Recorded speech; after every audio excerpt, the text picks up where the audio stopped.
Hi everyone, welcome to the solution video for Workout Wednesday 2021, week 6 in Tableau. Can you build a fancy text table?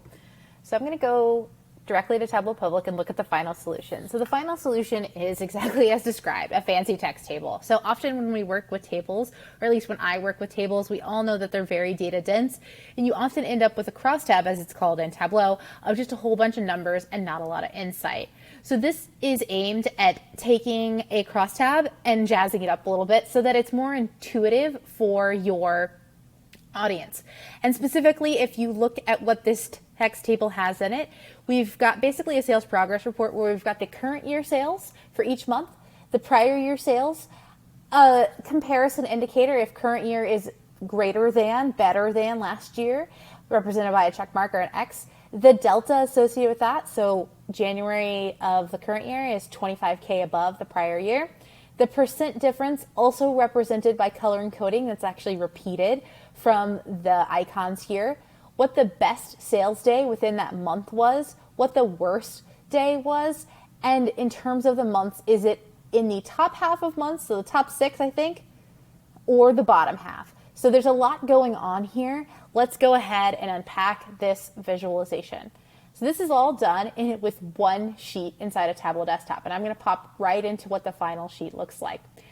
How we're going to be constructing this is taking full advantage of measure names and measure values, and then formatting and color legends for all of the different metrics or measures so we get this result. Now, to start out, we begin this by taking the order date months, and you can do this one of two ways. You can right click drag and drop month. I want the date part month discrete here on rows. You can do it like that, or you can build a custom date. I typically end up building custom dates if you were to avoid the hierarchical drilling associated with dates in Tableau, especially if it's for an end user. So if you wanted to make order date months, you're going to set this to, you're going to right click, you're going to select create custom date, you're going to set this to months, and this time we're going to be using the date part. That's going to take the integer number associated with your date. So January's will always be 1, February's will always be 2. It ignores the year associated with your data. So be careful when you do this, but that is what happens. And that's going to formulate what we've got on rows. Next, we're going to start building out calculations, and let's start with the current year sales. When I am building KPIs that are isolating out current year, prior year, and we're not filtering, I tend to do a lot of Booleans, and although it's probably redundant, you can see I add the TF again in there. That's what the type is. It's a Boolean here, but I end up adding them back in. It makes them really easy to search for. So the foundation of this challenge really starts with something you've probably seen from me before. It starts with a Boolean, and that is if the year of our order date matches the max date year. Now, if I pop over to the right here, you can see what this max date year is. It's actually just a level of detail expression. It's fixed. We're using the shorthand notation. The word fixed is not used, but you can see the braces here. So we are taking the max order date and we are finding the year dimension associated with that. And all of this is wrapped inside of those braces. Let me actually go to the max date year here so that you can see that nice and big and blown up. So here it is. The max of our order date, because we always have to have an aggregate inside of our level of detail expression. We're then taking the year from that. So this is just kind of a dimension piece of it. We're just putting another function on top of it. And then again, we've got it fixed. This is exactly the same as typing it like that. There's absolutely no change. You can drop the fixed if you're not including any dimensions and the colon to save yourself a couple characters. Okay, so that formulates what our current year is. Hey, if the year of our order date matches the max data year, then it's the current year. And then let's go ahead and look at the prior year or last year. This is exactly the same, but it's the max data year minus 1. Depending on how you're working with your data, you may be more comfortable not making a separate calculated field that has the LOD minus 1. You could just take max data year, this guy, and do a minus 1 there. That's totally fine. I put it in here because this is all aggregated. This makes me feel nice and warm and fuzzy, and that's what's propagating for last year. Then we use those Booleans to construct the current year sales. So current year sales says, okay, if the order date is equal to the max data year date, then give me sales. This is a row level calculation. It's going to look at every date on every row and determine true or false if it's within that current year, and then return the sales value. This will then get aggregated up. So if I drag this on, that formulates our first measure. Let me make this all just a little bit bigger for you.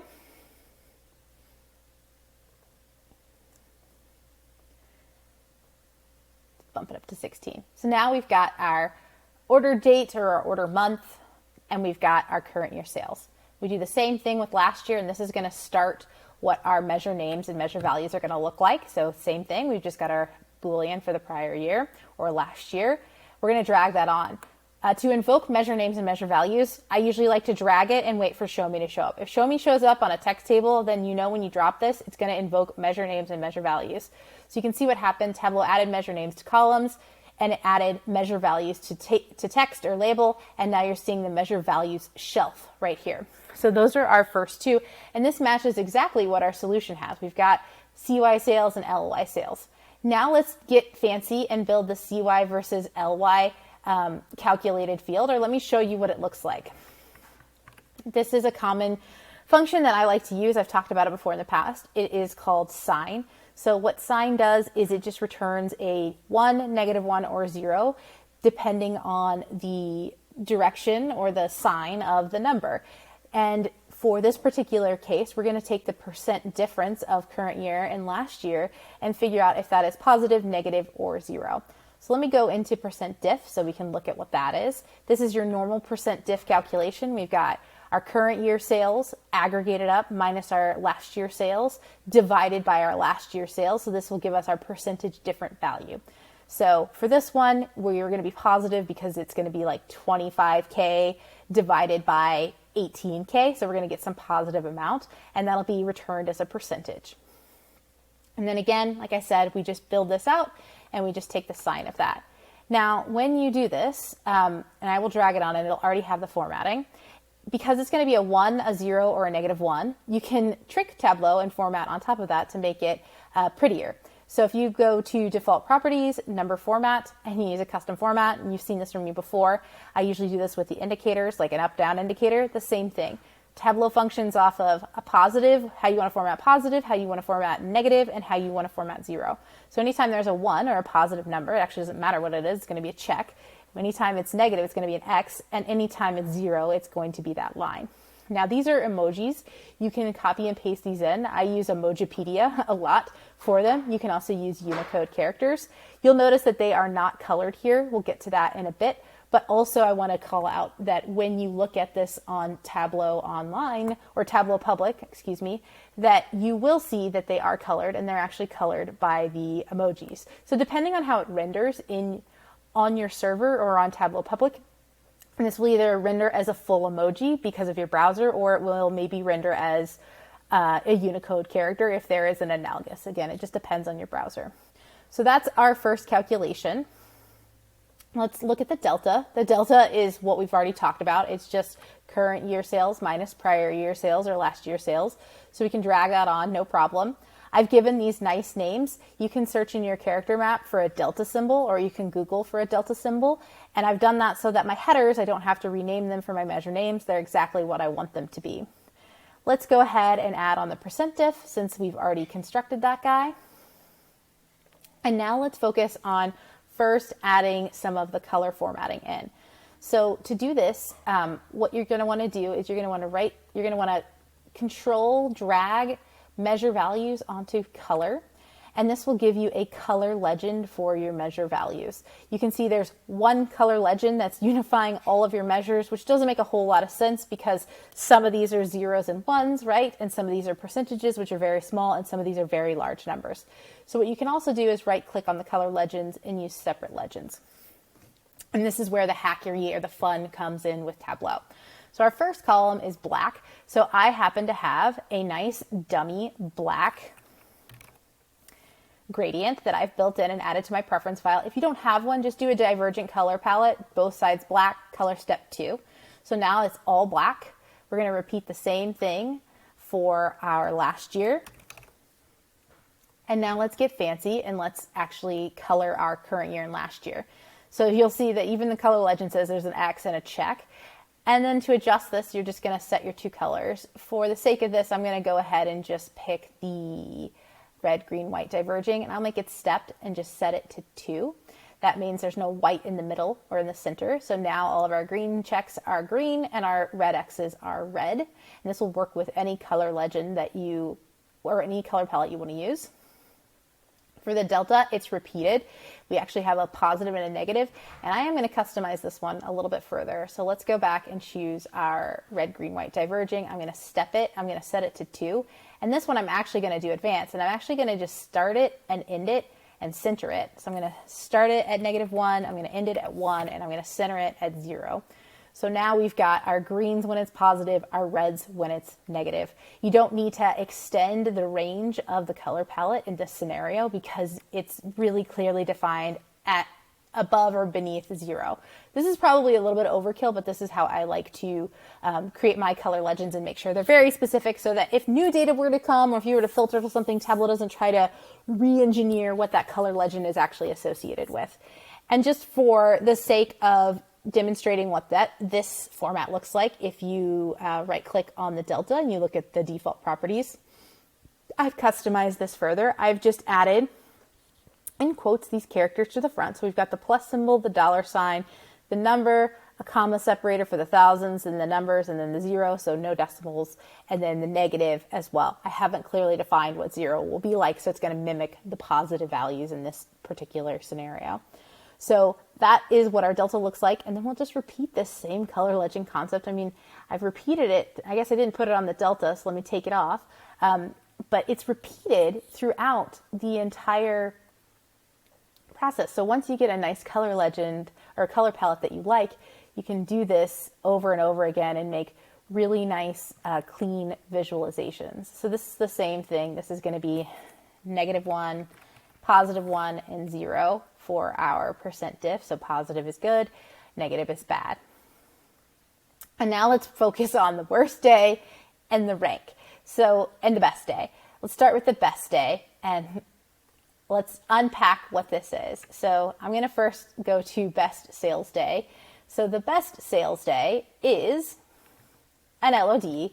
So by month, by year, right? So it's April 2021 as I'm speaking. So find the best sales day for April of 2021. And then this is saying of the current year sales by order date. So look at each individual day, aggregate up the current year sales, and then find per month, per year, what the best sales day is. So this is just finding out what that value is. So in our particular instance with the Superstore data, the best sales day for 2020 in January was 1/16/2020. So that's what this value is returning. Now, you'll notice that you can't necessarily drag this onto this doesn't return the date, I guess I should say. This just returns the amount that is equivalent to it. So if I were to drag this on, let's see what it actually does. Let's drag on the max. You're going to see what the value is. So presumably on January 16th, 2020, there was $6,230 in sales. But we actually want the date, not the value associated with it. So let me go ahead and take that off. And now let's look at what the calculation is to actually get that best day. So first, if you just look at this, I want you to focus on the inside, which is if the sum of sales of the current year by the order date is equivalent to the best day sales, then give me that date.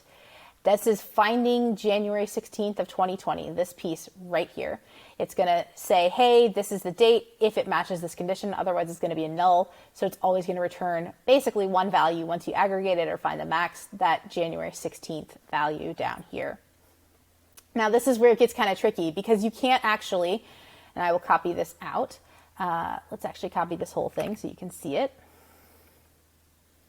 You can't add dates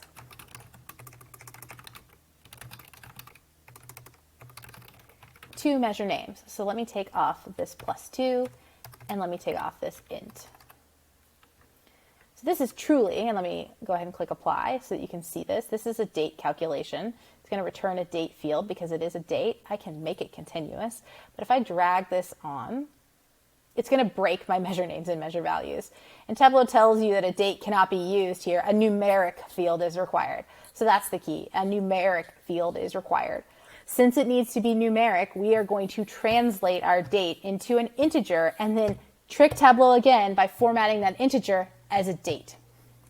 And that's exactly what this transformation is on this calculation.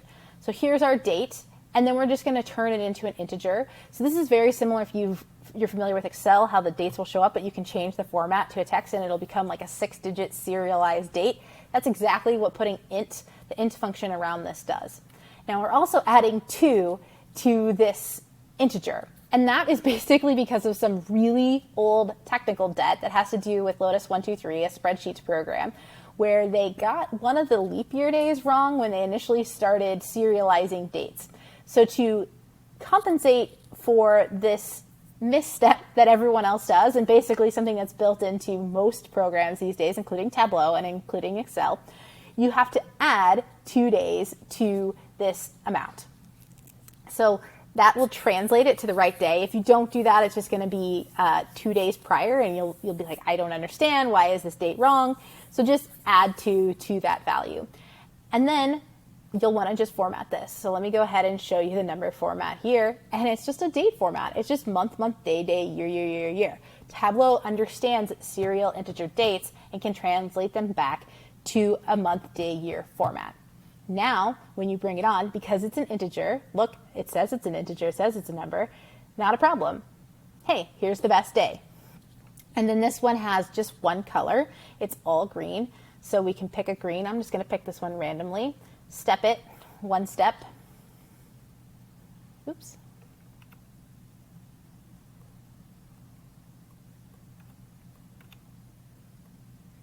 And then you've got your all green field. The same thing is done for the worst day. Literally the same calculation. We just find the minimum amount, we find the date associated with it, and we add 2. And then again, it's an integer. We can drag it on and use it as our measure names. We can repeat the same thing. We can use our red color here. We can step it down to 1.